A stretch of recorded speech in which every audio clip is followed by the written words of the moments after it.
2026 ஆண்டு அதிமுக ஆட்சிக்கு வந்தால் பெண்களுக்கு 1500 ரூபாய் உதவித்தொகை வழங்கப்படும் என்று முன்னாள் அமைச்சர் தங்கமணி வாக்குறுதி அளித்துள்ளார். நாமக்கல் மாவட்டம் எருமப்பட்டி ஒன்றியத்துக்குட்பட்ட குக்கிராமங்களில் அதிமுக தொண்டர்களுக்கு உறுப்பினர் அட்டை வழங்கும் நிகழ்ச்சி நடைபெற்றது. ஒன்றிய செயலாளர் லோகநாதன் தலைமையில் நடைபெற்ற நிகழ்ச்சியில் அதிமுக முன்னாள் அமைச்சர் தங்கமணி கலந்து கொண்டு அக்கட்சியின் தொண்டர்களுக்கு உறுப்பினர் அட்டையை வழங்கினார்.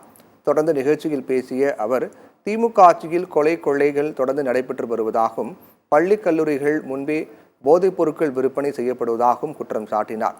இதனால் திமுக ஆட்சியின் மீது பொதுமக்கள் அதிருப்தியில் உள்ளதாக குறிப்பிட்ட தங்கமணி, 2026 ஆண்டு அதிமுக ஆட்சிக்கு வந்தால் பெண்களுக்கு 1500 ரூபாய் உதவித்தொகை வழங்கப்படும் என்று வாக்குறுதி அளித்தார்.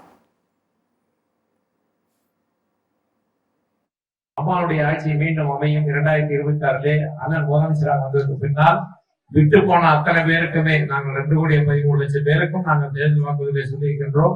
அத்தனை குடும்பங்களுக்குமே 1000 ரூபாய் இல்ல 1500 ரூபாய் தருவோம் என்று சொல்லியிருக்கின்றோம். தேர்தல் நேரத்திலேயே நிச்சயமாக இந்த 1.5 ஆண்டு காலத்திலே அம்மாவுடைய ஆட்சி அண்ணன் தலைமை அமைவது உறுதி.